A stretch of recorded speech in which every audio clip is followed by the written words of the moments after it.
টলিউডের অভিনেত্রী বিদীপ্তা চক্রবর্তী এবার নাম না করে রচনা ব্যানার্জিকে ধুয়ে দিলেন। রচনা ব্যানার্জি যেখানেই যায় এবং টিএমসি হারার পর তার বক্তব্য দিদি ডেকেছিলেন বলেই না করতে পারিনি, সেজন্যই তৃণমূলে জয়েন করেছিলাম, এমন মন্তব্যে যেন বেজায় ক্ষিপ্ত বিদীপ্তা চক্রবর্তী। আমি হয়তো রাজনীতির মানুষ নয়, আমি হয়তো খুব কম সময়ের জন্য এসেছি, আর যদিও বা আমি এসেছি সেটা আমি দিদির জন্য এসেছি।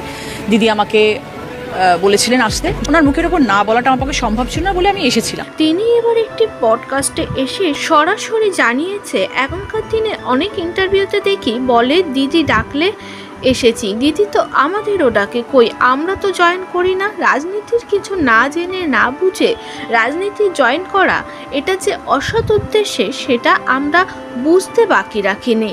এভাবেই এবার রচনা ব্যানার্জিকে তুমুল অপমান করলে বিদীপ্তা চক্রবর্তী। রাজনীতির কিচ্ছু না জেনে রাজনীতি করতে চলে এসছে শুধু টিভিতে আর সিনেমায় মুখ দেখা যায় বলে, তো সেটা সরকারই করেছে, সেই সরকার থেকেই তাদের ডাকা হয়েছে। আমি রিসেন্টলি একটা ইন্টারভিউতে শুনছিলাম যে শিল্পীদের যদি দিদি বলেন প্রচারে যেতে তাহলে না বলা যায় না। কেন না বলা যাবে না? ওই আমাকে তো কোনোদিন ডাকেননি, বা ডাকলে তো আমি কোনোদিন যাইনি। মানে এটা না ম্যান টু ম্যান, এটা মানুষ টু মানুষ ভ্যারি করে। হ্যাঁ, কার কাছে মূল্যবোধ, তার আদর্শ কীরকম, আমার মনে হয় সেটা তো বড় হওয়ার মধ্যে দিয়ে তৈরি হয়।